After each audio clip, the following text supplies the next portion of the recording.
चलिए इस गहन चर्चा की शुरुआत एक बहुत ही दिलचस्प उदाहरण से करते हैं। हाँ, बिल्कुल। मान लीजिए किसी यात्री का सामान एयरलाइन यात्रा के दौरान कहीं गुम हो जाए।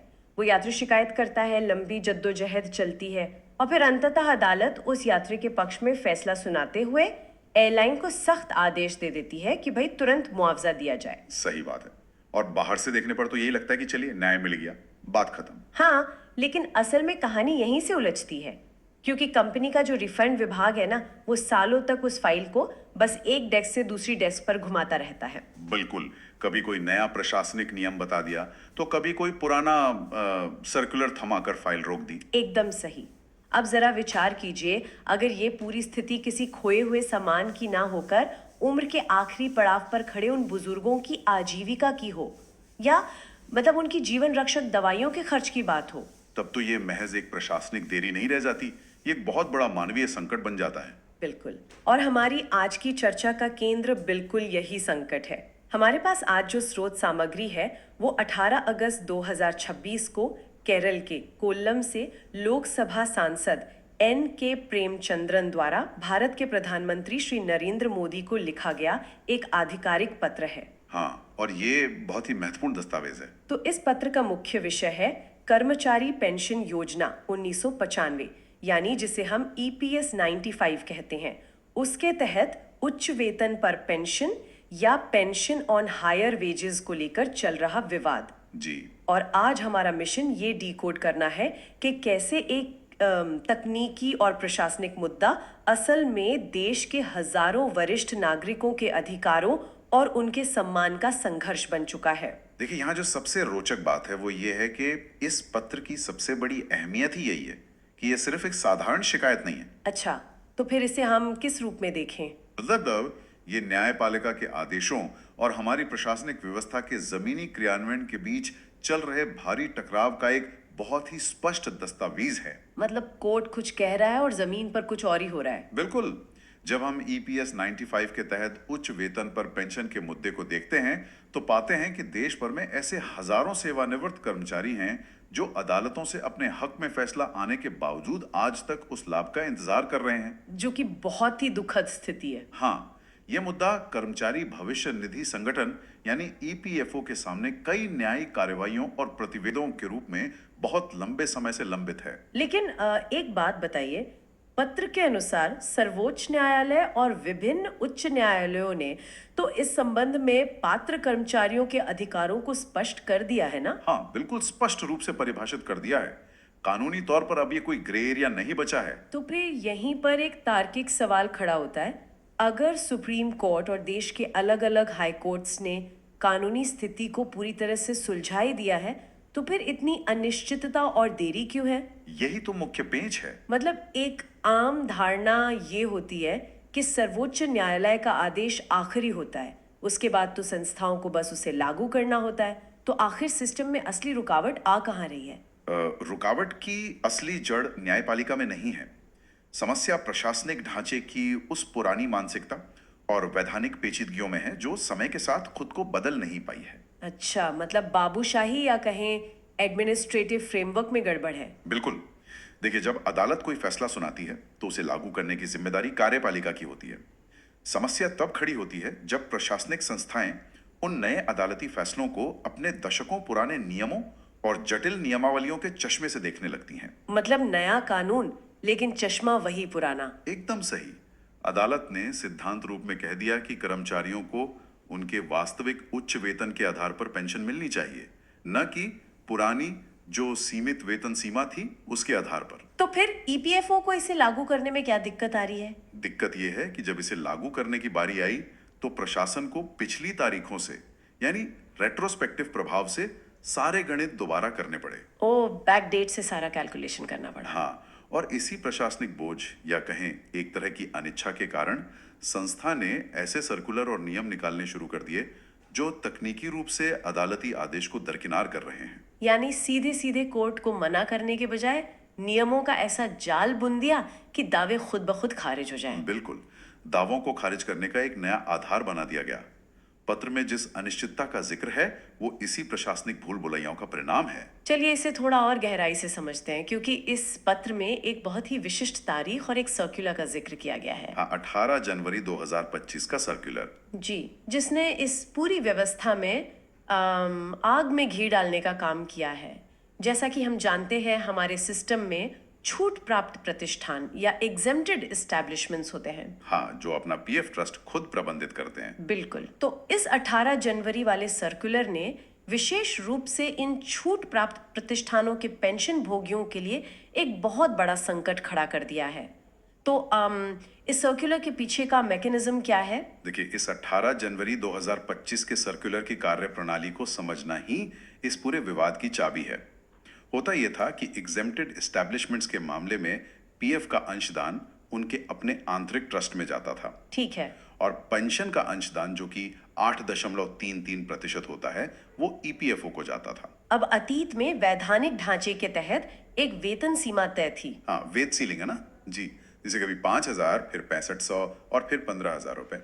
इन छूट प्राप्त प्रतिष्ठानों ने अपने ऐतिहासिक ट्रस्ट नियम या हिस्टोरिकल ट्रस्ट रूल्स उसी पुरानी वेतन सीमा के आधार पर बनाए थे। अच्छा, मतलब कागजों पर नियम उसी लिमिट के हिसाब से लिखे गए थे। बिल्कुल, भले ही कर्मचारी की वास्तविक सैलरी उस सीमा से बहुत ज्यादा हो, लेकिन कागजों पर ट्रस्ट के नियम उसी सीमा तक अंशदान की बात करते थे। तो अब जब सुप्रीम कोर्ट ने साफ कह दिया है कि कर्मचारियों को उनके वास्तविक वेतन पर पेंशन का विकल्प मिलना चाहिए, तो ईपीएफओ क्या तर्क दे रहा है? ईपीएफओ का 18 जनवरी 2025 का सर्कुलर तकनीकी रूप से ये तर्क दे रहा है कि चूंकि अतीत में आपके ऐतिहासिक ट्रस्ट नियमों में उच्च वेतन पर अंशदान का कोई स्पष्ट क्लॉज नहीं था, इसलिए अब हम आपको लाभ नहीं दे सकते। वेट, सच में? ये तो एक बहुत ही अजीब और खतरनाक प्रशासनिक लूप होल है ना? अदालत कह रही है कि वास्तविक वेतन को आधार मानकर पेंशन दी जाए, जिसके लिए कर्मचारी अपना बकाया पैसा भी संस्था को वापस जमा करने को तैयार हैं। हाँ, लोग तो अपना एरे देने को तैयार बैठे हैं। बिल्कुल, लेकिन सर्कुलर ये कह रहा है कि हम वास्तविक वेतन को नहीं, बल्कि दशकों पुरानी उस ट्रस्ट रूल बुक को देखेंगे जो उस समय के सीमित वैधानिक ढांचे के तहत लिखी गई थी। मतलब उसी बात को घुमा फिराकर ऐतिहासिक ट्रस्ट नियमों का हवाला देकर वास्तविक दावों को खारिज किया जा रहा है। एकदम सही। यहाँ पर बात सच में बहुत दिलचस्प हो जाती है। मतलब ये तो वैसा ही हुआ कि आप 2026 में कोई आधुनिक मैच खेल रहे हो, सुप्रीम कमेटी ने नए नियम भी पास कर दिए हो जी। लेकिन रेफरी अचानक से अपनी जेब से 1995 की कोई पुरानी रूल बुक निकाल कर आपको आउट करार दे दे और तर्क ये दे कि भाई उस समय तो यही नियम लागू थे। क्या ये उचित है? बिल्कुल उचित नहीं है।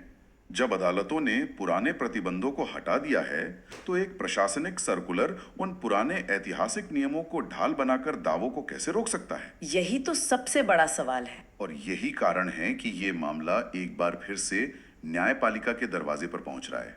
पत्र में इस बात का विशेष रूप से उल्लेख है कि अदालतों का धैर्य भी अब जवाब दे रहा है। अच्छा, किसी हालिया फैसले में ऐसा देखने को मिला है क्या? हाँ, 9 जुलाई 2026 को मद्रास उच्च न्यायालय की खंडपीठ ने जो फैसला सुनाया है, वो सीधा इसी बात पर प्रहार करता है। मद्रास हाईकोर्ट की डिवीजन बेंच ने क्या कहा? उन्होंने उच्च वेतन पर पेंशन से संबंधित इन प्रतिबंधात्मक प्रावधानों यानी रेस्ट्रिक्टिव प्रोविजंस की विस्तार से समीक्षा की है। हाईकोर्ट ने यह साफ किया है कि आप कानूनी विकास और नए न्यायिक निर्णयों को पुरानी वैधानिक सीमाओं के आधार पर नकार नहीं सकते। मतलब आप बार बार पुरानी रूल बुक नहीं ला सकते? बिल्कुल। अगर हर बार प्रशासन कोई नया तकनीकी पेच निकालकर दावों को खारिज करेगा, तो न्याय का मूल उद्देश्य ही खत्म हो जाएगा ना। बिल्कुल सही कहा। लेकिन यहाँ मैं थोड़ा रुक कर एक महत्वपूर्ण और थोड़ा मुश्किल सवाल खड़ा करना चाहूंगी। जी, पूछिए। हम यहाँ बात कर रहे हैं कि ईपीएफओ को बुजुर्गों के दामों को मंजूर कर लेना चाहिए, जो कि मानवीय तौर पर सही भी लगता है। लेकिन हमें ये नहीं भूलना चाहिए कि ईपीएफओ देश का एक बहुत ही विशाल वित्तीय संस्थान है। हाँ, करोड़ों लोगों का पैसा वहां है। बिल्कुल, ये कोई चैरिटी संस्था तो है नहीं। अगर वो बिना पुरानी नियमावलियों को जांचे, आंख बंद करके पुराने दावों पर उच्च पेंशन देने लगे, तो क्या पूरा फंड ही खतरे में नहीं आ जाएगा? ये एक बहुत ही वाजिब चिंता है। पत्र में भी एक जगह स्पष्ट रूप से लिखा है कि कोई भी निर्णय लेते समय ईपीएफओ के वैधानिक और वित्तीय हितों को पूरी तरह से सुरक्षित रखा जाना चाहिए। तो मेरा सवाल ये है कि एक तरफ मानवीय भलाई और दूसरी तरफ एक विशाल संस्था का वित्तीय संतुलन, क्या बिना वित्तीय जोखिम उठाए इन दोनों के बीच संतुलन बनाना सच में संभव है? अगर हम इसको थोड़ा बड़े पैमाने पे देखें तो वित्तीय स्थिरता से कोई समझौता नहीं किया जा सकता, क्योंकि आखिरकार ये भविष्य के कर्मचारियों का ही पैसा है। बिल्कुल। लेकिन संतुलन बिल्कुल संभव है। और सांसद एन.के. प्रेमचंद्रन का पत्र कोई हवा हवाई बातें नहीं करता, बल्कि वो इसी संतुलन को जमीन पर उतारने के लिए 5 सटीक समाधान पेश करता है। अच्छा, 5 ठोस समाधान दिए गए हैं। हाँ, अगर आप पत्र में दिए गए सुझावों को ध्यान से देखें तो वो ये नहीं कह रहे कि संस्था अपना खजाना लौटा दे। उनका पहला तर्क या कहें पहली मांग ही मुकदमेबाजी को लेकर है, यानी रिव्यू। मतलब पेंडिंग केसेस का रिव्यू? जी, पत्र सुझाव देता है कि जहां सुप्रीम कोर्ट और विभिन्न हाई कोर्ट्स ने स्थिति स्पष्ट कर दी है, वहां ईपीएफओ अपने लंबित मुकदमों और प्रस्तावित अपीलों की तत्काल समीक्षा करे। हाँ, क्योंकि हर मामले को बिना वजह सुप्रीम कोर्ट तक खींचने में संस्था का करोड़ों रुपए का कानूनी खर्च होता है। बिल्कुल। अगर स्थापित कानून के आधार पर एक सुविचारित निर्णय लिया जाए तो संस्था का पैसा भी बचेगा और बुजुर्गों का समय भी। संस्था को यह तय करना होगा कि कौन सी लड़ाई लड़ने लायक है और कौन सी महज एक प्रशासनिक जिद है। सही बात है। और दूसरा समाधान क्या है? मुझे लगता है शायद उस विवादित सर्कुलर से जुड़ा होगा। एकदम सही। दूसरी मांग है 18 जनवरी 2025 के सर्कुलर की गहन जांच करना, यानी एग्जामिन सर्कुलर, ताकि वो ऐतिहासिक ट्रस्ट नियमों वाली गड़बड़ रोकी जा सके। हाँ, उद्देश्य ये है कि पुराने नियमों के आधार पर जो थोक के भाव दावों को खारिज किया जा रहा है उसे रोका जाए। जब न्यायपालिका ने वर्तमान कानून के तहत नए अधिकार दिए हैं तो उस सर्कुलर को इस तरह संशोधित किया जाना चाहिए कि वो अदालती आदेशों के अनुरूप हो, ना कि उनके विपरीत। बिल्कुल। इससे संस्था का वित्तीय हित प्रभावित नहीं होता, बल्कि उसका कामकाज और पारदर्शी होता है। पारदर्शिता से मुझे पत्र का वो तीसरा हिस्सा याद आ रहा है जो एक समान लागू करने या यूनिफॉर्म इम्प्लीमेंटेशन की बात करता है। हाँ, ये तीसरी अहम मांग है, क्योंकि अभी हो ये रहा है कि अलग अलग क्षेत्रीय कार्यालयों में एक ही तरह के दावों पर अलग अलग फैसले लिए जा रहे हैं। मतलब दिल्ली के ऑफिस में कुछ और फैसला और चेन्नई के ऑफिस में कुछ और। यही तो सिस्टम की सबसे बड़ी विफलता है। जब एक ही कानून के तहत दो अलग अलग पेंशन भोगियों के साथ अलग अलग व्यवहार होता है तो विवाद तो बढ़ेंगे ही। तो इसके लिए क्या सुझाव है? पत्र में जोर देकर कहा गया है कि बिना किसी भेदभाव या मनमानेपन के सभी पात्र सदस्यों के लिए पारदर्शी और एक समान तरीके से नियम लागू होने चाहिए।